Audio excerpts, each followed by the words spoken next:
Special welcome to another exciting podcast.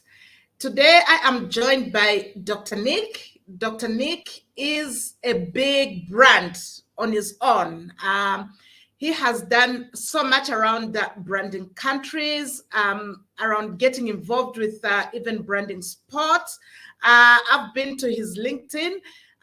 Quite amazing things that you do, Dr. Nik, and just the level of engagement on your LinkedIn is absolutely amazing. Welcome to the podcast. Thank you, Sarah. Thank you very much for having me. Yes, let's kick off the conversation by just getting to know a little bit more about who Dr. Nik is. Please tell us a little bit about yourself and the career journey that you've walked to get to where you are and to build the kind of brand that you have built for yourself. Thank you. Well, as you can hear from my accent, I was born and bred in Germany, the divided city of Berlin.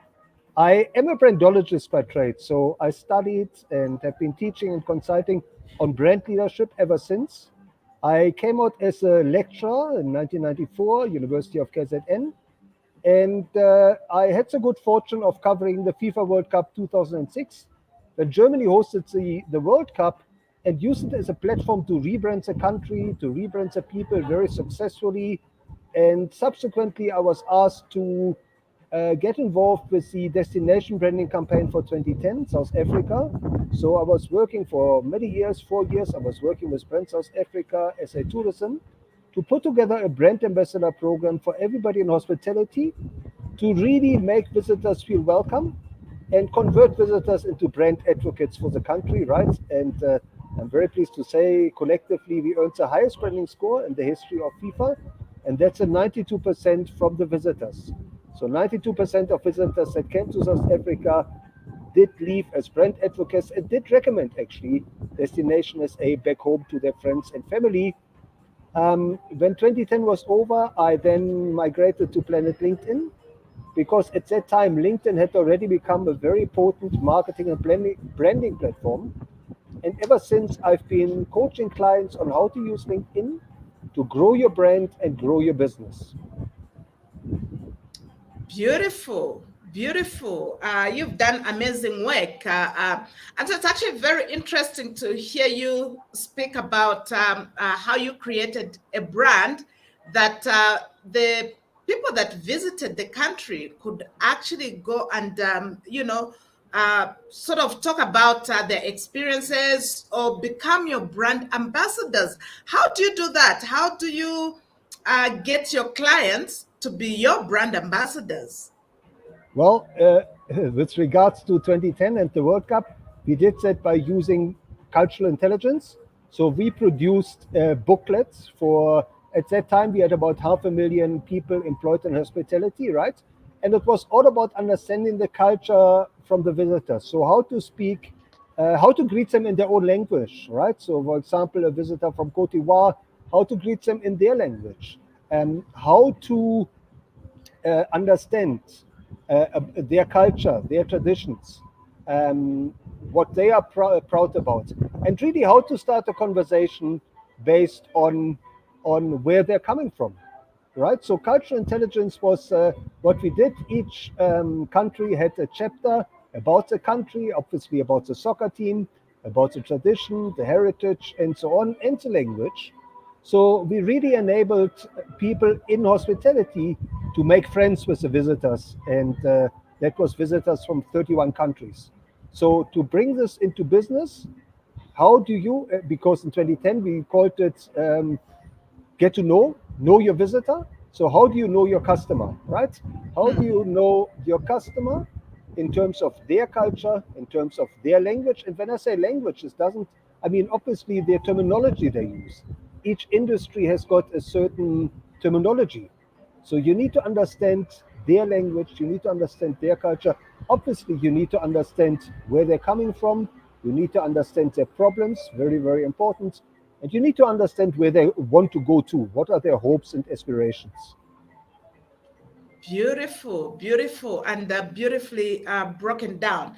Let's get onto LinkedIn. LinkedIn has become a big force to reckon with. If you are a professional person, you are leveraging LinkedIn either as a business or as an individual. Tell us about your journey on LinkedIn. Man, to have over 42,000 followers and just the level of engagement that you get when you post is absolutely amazing. Where did it all start, and how have you built that kind of momentum? Well, there's a certain psychology to LinkedIn. Remember, LinkedIn is a business network. It's very different to the personal networks like Facebook and X and Instagram, because most people on LinkedIn are there to do business, to talk business, and you need to understand the mindset of LinkedIn members. So today, LinkedIn has just crossed the 1 billion member mark, um, and you have to understand how do you network professionally. So there are clear do's and don'ts. What doesn't work, let me maybe start with what doesn't work. And what doesn't work on LinkedIn is if you just use LinkedIn as a sales platform. So if you're just there to peddle your wares, and every post you do is about yourself or it's about your products and services, uh, people don't buy into that. What people buy into on LinkedIn is when you stand for something bigger, when you advocate a cause, like I've been advocating now South Africa for so many years, and I've been advocating all the good work that the Springboks have been doing and uniting the country. People love that.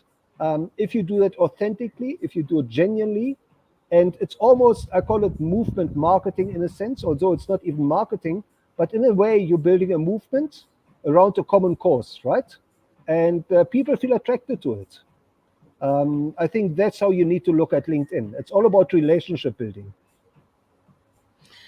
That is so powerful. But I'm also thinking, listen, if I'm an insurance company, how do I start building a movement? So you are in the sports space. It's probably easier.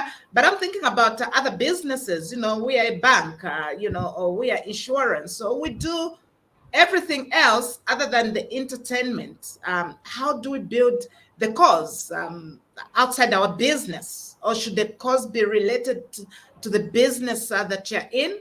What would be your thoughts around that? Well, it has to be related to the business you're in, has to be related to the industry, and you need to understand very clearly what is your audience, what are your clients, your customers passionate about, right? So brands have been doing that for a long time.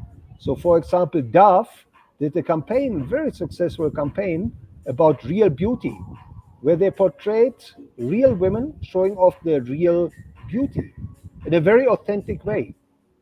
Gillette has done that very successfully. They built a movement, they called it Waltz, I think, Women Against Lazy Stubble. It started in India. Um, a movement around women who didn't like what's called lazy stubble, right? And obviously, it was related to the product of Gillette. It was related to shaving, and it tapped into key insight. So that's really important. You need to tap into a key insight. Do your clients really want? You have to do the research. And for example, now looking back at South Africa, looking back at the recent Rugby World Cup, the Springboks, clearly the key insight was stronger together, right? People feel generally that we are stronger together, whether that's a family, it's an organization, it's a nation, it's a world. And so that's where you have to start. You have to do the research, and you have to identify the one key insight into your audience, what your audience really wants. Beautiful, beautiful. Let's narrow down this conversation to building a personal brand on LinkedIn. And I think that's where the biggest interest is for a lot of people. As an executive, how do I build a personal brand that is strong, that is powerful at a personal level? Well, that's the beauty of LinkedIn, because just the LinkedIn profile provides you with so many touch points from the graphics. So obviously, you need great picture, and there's a real art and science about what makes a great profile picture on LinkedIn. You need a compelling banner picture that positions your authority, the banner picture right at the top of your LinkedIn profile. You need to convert your headline to a value proposition. So not just your job title, because your job title doesn't tell me what it is you can do for me. You need to turn it into a value proposition, almost a brand promise, I call it, that tells your audience what it is you can do for them. Then you have various sections on your LinkedIn profile that can be very, very powerful. You have the featured section. So the featured section you want to use to showcase your capability through client testimonials, for example, or if you've done any TV interviews or any podcast interviews that you want to showcase. That's a featured section. You have the about section, which is really the only place on social media where you can tell your story in full. You've got 2000, I think 2600 characters, and you need to use storytelling or story branding, as we call it, to tell your story, your personal story, in such a way that it connects with your audience. So the biggest mistake is to make your LinkedIn profile very functional, very boring. You need to make it engaging, and you need to unpack who you are, right? What do you stand for? What do you stand against? What is your superpower? What makes you an authority in your industry? And because remember, everything on LinkedIn revolves around your personal profile. People connect with you. They might follow your company, but they connect with your personal profile. They communicate with your personal profile. So it's very important that you build your personal brand the right way. Beautiful. And you have dropped quite great insights around just how to optimize your LinkedIn profile. But the biggest question that lingers in everybody's head is where is the balance? Okay, because you do see people post professional stuff on LinkedIn, and you also see people post personal stuff like family, children's accomplishment, and so on. And there's always almost a level of unsureness, okay?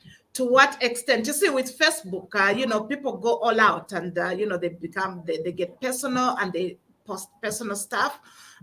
On LinkedIn, is that allowed for you to go and post both your professional and your personal? How do you become authentic? How do you show your holistic self on LinkedIn? So there's been an interesting development on LinkedIn. Before COVID, it was a very, in terms of content, it was very focused on professional content, business content. When COVID hit, obviously that changed, and people started to post a lot more personal content, a lot more selfies, and so on. And but then after COVID, there was a backlash because LinkedIn recently shared that they got many complaints from LinkedIn members who felt there was too much personal content on LinkedIn. And so LinkedIn is now promoting it. You look at the new algorithm.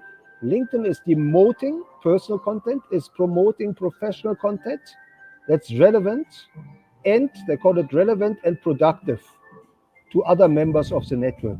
So that's how you need to look at it. Don't LinkedIn is really not a personal network like Facebook. It's you need to look at the business like a business network, and what it is that LinkedIn members want. They want to hear your insights about how can they advance their career and advance their life. So yes, life lessons, absolutely share that, but also business lessons. I think that's very important. That's very, very interesting. So people also need to be aware of the shifts that are happening. Because, like you rightly said, at some point there was a lot of personal sharing, and I did notice that when people went personal, there was a lot of engagement from that kind of content. So, are you finding that that is becoming different now with LinkedIn position? Absolutely. And LinkedIn has got a very clear code of conduct that's enforcing. So you can't swear. In fact, if you swear on LinkedIn, if you embellish your credentials, um, they're very strict, and they've been known to kick people off the platform if you cross a line. So you need to clearly understand what are the terms of conditions, and you need to stay safe. Mm, mm, mm, mm. So, what are the strategies that are most effective on LinkedIn for client attraction? So you need to have a client-centric profile, right? Your profile must not be egocentric, so it mustn't talk too much about you, how great you are, but it must really talk about how you can help clients, how you have helped clients. You must have client testimonials on your profile, and it must be client-centric, especially when it comes to your headline and your summary, the about section. That's very important. And again, you need client testimonials on your profile. Then your content. Content is LinkedIn is now the biggest publisher in the world, right? And content is a currency in this new economy. So you need to post content that attracts your ideal clients, that attracts your ideal audience on LinkedIn, and engages them, right? So it is once you start to post the right content, once you start getting engagement, it is so easy to start conversations. So again, LinkedIn, you shouldn't look at it as a marketing platform. You should look at it as a relationship building platform. And once people start to trust you, remember it's the old know, like, and trust. Once people start to get to know, like, and trust you, then you can start conversations about business. And obviously, then you can get your conversation off LinkedIn, and you can get people into a meeting. Beautiful, beautiful. So, talking of content, what is the best form of content that should be shared on LinkedIn? So Or there's what are different, the best? Sorry, no, yeah. go on. Yeah, So there are go on. different types of content. As you know, there is obviously text only, there's pictures, there's video, there's polls, there's events. Events are great, events are very popular. So what happens every time LinkedIn introduces a new content type like polls or reintroduces, these content types become very popular for a period of time. So what's working really well is text posts, text and picture, and text and video.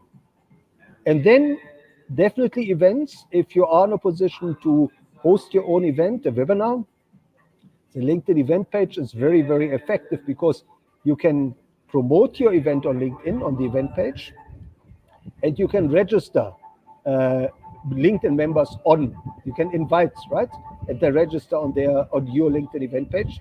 So that is very effective. Another very effective tool is a newsletter, because once you can now start, everybody can start a newsletter on LinkedIn. And when you start your newsletter, LinkedIn sends out an invitation to all your connections, your entire network. And every time you publish a newsletter article, it goes out on LinkedIn and email. So this is the newsletter is really the one and only tool to reach your LinkedIn network via email. Oh, wonderful. So does the newsletter get sent automatically to your network on email? You don't have to send the emails to them? That's right. It's automatic, and that's the beauty of the LinkedIn newsletter. So when you create it, when you post your first article, LinkedIn automatically sends an invitation to all your connections to subscribe. And then every time you post an article, LinkedIn automatically sends a notification on LinkedIn to all your subscribers and an email. So it saves you a lot of work. Wonderful, wonderful, wonderful. Thank you for sharing those insights because a lot of people are on LinkedIn and they don't know all these benefits, that they sit with on LinkedIn. Um, I say that lately you've also been talking about just the power of webinars. Do you want to speak to that from Yeah, the look, business point of view? obviously, webinars, virtual events have become very popular ever since COVID. And they still are very popular. They are very cost effective because compared to live events, which are great for networking, but live events can be very costly. They can be very time consuming, right? In preparing your live events, it requires your delegates to actually travel to your events, stay at your events, whereas webinars are on demand. You can obviously join a webinar from home, from office, from anywhere.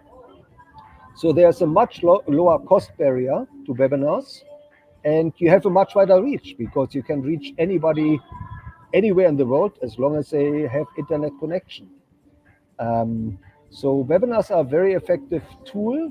It does require quite a bit of work in designing a webinar, but once you have designed it, especially if you run a webinar series around the topics that you are an expert in, it can be very effective. Excellent. Wonderful. Wonderful. Let's talk about the future of marketing. How are you seeing this unfold? So I think the future of marketing is really all about consumers, people congregating around issues that they relate to strongly. So again, it's very much about movement marketing, right? People joining movements. They're joining, if you want to, for sake of a better word, they're joining tribes. They're joining like-minded people. We all know human beings are herd animals, they're social beings. So this is how I would look at marketing in the future, rather than keep segmenting your consumers and trying to individualize your marketing and trying to create one-on-one marketing where you speak to individuals, where you're trying to segment your audience into individuals. Look at what unites your audience. Look at the common denominators and try to build a movement platform around what is most important to them, right? What they feel passionate about. And rather than, so again, rather than being product centric, you should really be client centric and audience centric. Powerful. Very powerful. Very, very powerful. So let's bring some value to some people that are not comfortable with being on social media, especially the conservative executives that think, man, social media is not for me, or the social media is hectic. What would be your message to them? How important is social media, in particular LinkedIn, for an executive? Look, the biggest risk in this new digital economy is to be invisible. Because if I can't find you online, if I can't find you on LinkedIn, I mean, how can I communicate with you, right? So it's vitally important that you build your brand. You build your brand online. You build your brand on LinkedIn, especially if you are in business. And you have to be like any endeavor in life and in business. You have to be consistent. So you have to commit to it and think about it. If you build a business, you should spend at least 50% of your time engaging with customers. So if you engage with your audience, with customers online, you need to invest substantial amounts of time into that, because that is your business, right? It is your brand, and you need to be present. Mm, mm, mm.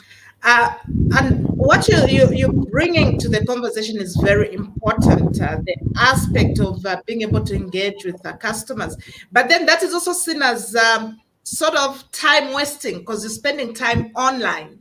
If you see what I mean, what would be your counter reaction to that kind of mindset? Well, I don't think there's a better time spent than time spent with your customers. It's the most important time you need to spend. You need to be in the market. You need to understand your audience. Some of it can obviously be automated. There's a lot AI can do, but there's so much more that you must do, especially if you are a leader. You have to. Mm, mm. But like I said, I think as leaders, they also, there's the fear of almost being seen as vulnerable. Once you're online, you're sharing quite a bit. There's an element of vulnerability that comes with that. How does one manage those fears that, if you're posting quite a lot, your team are seeing what you're posting, and there could be some discomfort around that, and I think that's what holds back a lot of executives from being online, because once you're online, there's an element of being vulnerable. What would be your thoughts around that? Look, you must be systematic, so you must develop your content marketing plan. Don't just shoot off the hip. You have to plan your content. You have to plan it ahead. Luckily, LinkedIn has got now their own scheduler, so you should always schedule your posts, which gives you time to think, time to reflect, and time to actually make sure that what you post is right, it's relevant, and it's safe. So what's your advice? How often should somebody post? Do you recommend them posting on a daily basis, or on a weekly basis? What would be your strong recommendation if one is looking to build a brand and So bring value? here's the good news. Only 1% of LinkedIn members post more than twice a week. So if you get to a stage, you should start posting once a week, and you should pick a certain day and time, right? So that you can acquaint your audience with expecting to hear from you at a certain day and time, like your favorite TV show. And then you should ramp it up from once to twice to three times a week.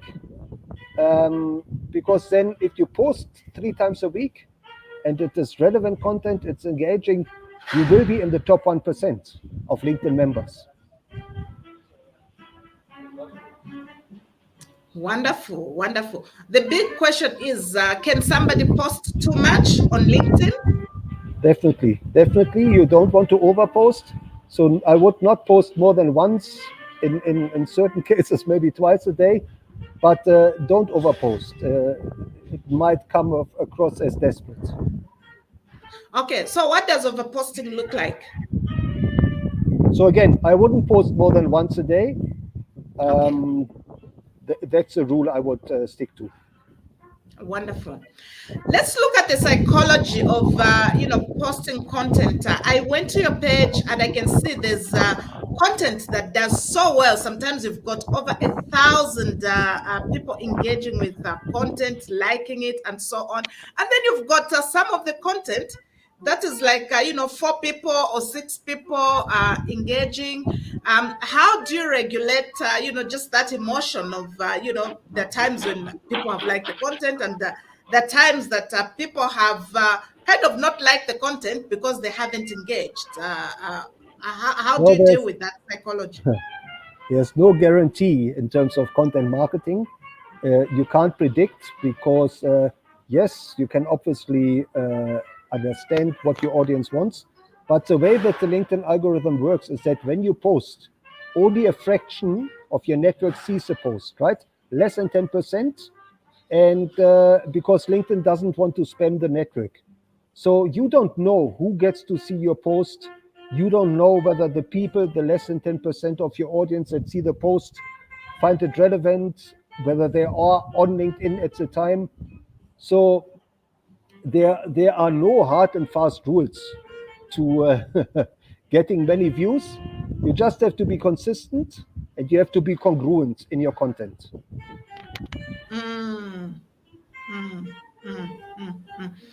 But that also takes a level of confidence, Dr. Nik, to be able to get over that insecurity of, oh my word, I posted and no one actually engaged, or no one actually liked the content. How do you psych yourself up? Well, it's very simple. If nobody saw your content, remember the way the LinkedIn algorithm works is it only kicks in when your post gets reactions. So if you don't get reactions for whatever reason, it means people don't see. LinkedIn is not promoting your post. People won't see your post. So there's really nothing to lose. If only a handful of people see your post and don't react, and the other 99% don't, there is no downside to it. I love that perspective, hey? And also maybe coming from a point of saying you are giving value. It's not so much about the likes and the engagement, but you're providing value out there. Because, I was chatting to somebody who was saying, they've got a very huge following, like on Facebook and, LinkedIn, not so much. But, he says quite a number of people don't engage with his content. But when they meet him, they'll be like, "Oh, we love what you're doing. We love what you're posting. I read your stuff." And he's thinking, "Why don't you engage? Why don't you comment?" But I think the moral of the story was that the fact that people are not engaging or commenting does not mean that they haven't seen your content or they're not looking at the content. Yeah. Absolutely. It's a very important point because remember, LinkedIn is very much a business network. Your boss is on LinkedIn, your customers on LinkedIn, your peers are on LinkedIn, your colleagues are on LinkedIn.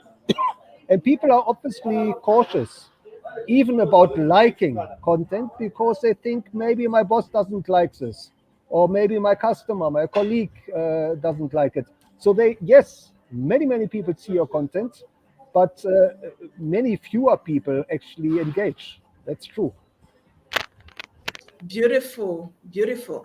And I think that is quite settling, coming from you, who's quite a pro, to have that perspective that, people will not engage for several reasons. Um, yeah, so the other angle that I would love to bring in is just, when you do your branding sessions around LinkedIn, and you get those people that are late adopters, I call them, that are still, sitting on the fence.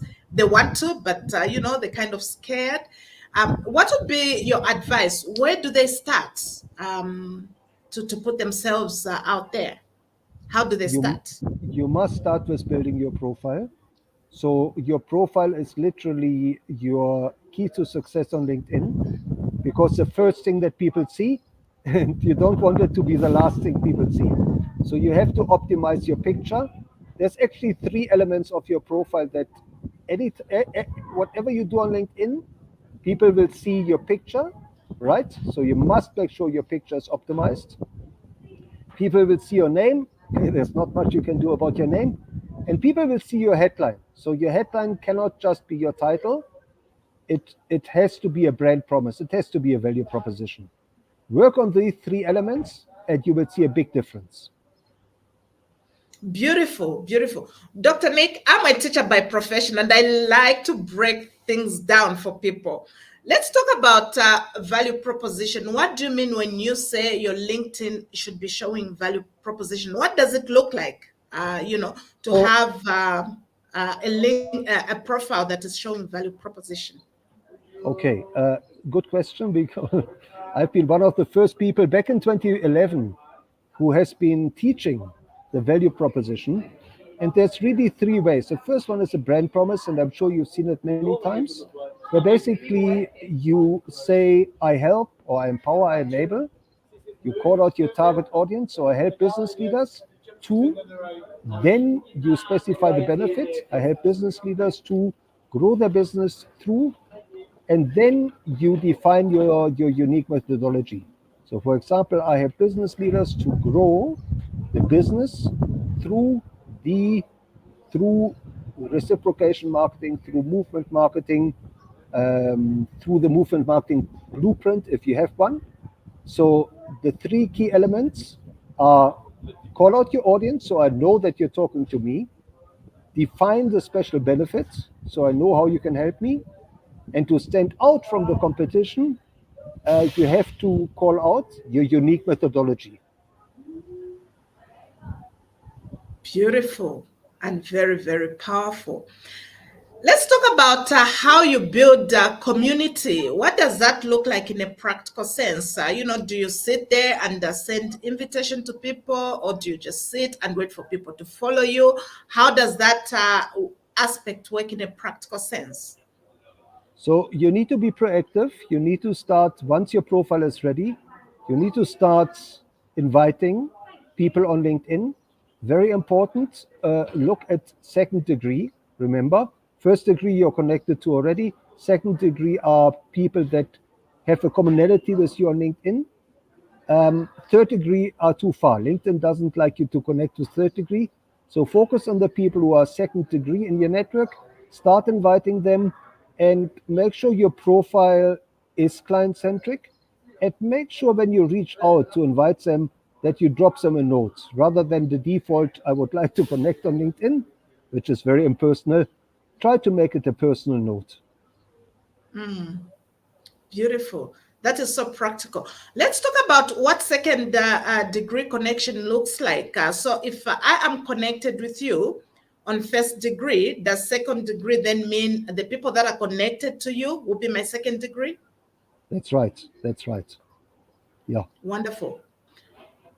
And so, what do you recommend when somebody connects with someone? Do you advise that they go and look at the kind of connections that that person has so they can actually tap into that network as well? Absolutely. So you've got to be strategic in growing your network on LinkedIn. And what I recommend is that you focus at one industry at a time, one hierarchy, and I'll give you an example just now, and one profession. So, for example, uh, one hierarchy would be CFOs, chief financial officers, in one industry, let's say the mining industry, and the profession would be finance, right? So CFOs in the mining industry. Because what happens, the way that LinkedIn is structured, once you connect with more and more of CFOs in mining, LinkedIn will put your profile in front of people of the same, so more CFOs in mining, and obviously your content then also needs to speak to that target audience. So when people see your profile and your content, they feel attracted to you, right? And they're much more likely to engage with you. Wonderful, beautiful, such a practical, great insight again. Dr. Nick, this has been such a great conversation. You've dropped a lot of practical insights and nuggets that people can latch on and start building their brand online. Do you have any closing remarks, that you'd want to leave our listeners with? Yeah, I think just, I mean, we are hosting webinars regularly. We're going to host the next one in the new year, early February. I'm going to share the link with you. And that one will be about how to build strategic relationships on LinkedIn. So it's a free webinar. You're most welcome to join, and also your listeners. And yeah, I hope to see you there on LinkedIn. I will definitely be there. And yeah, if you share your link, then we can also put it together with the video. Then people can actually start registering for it. Great, I will do that.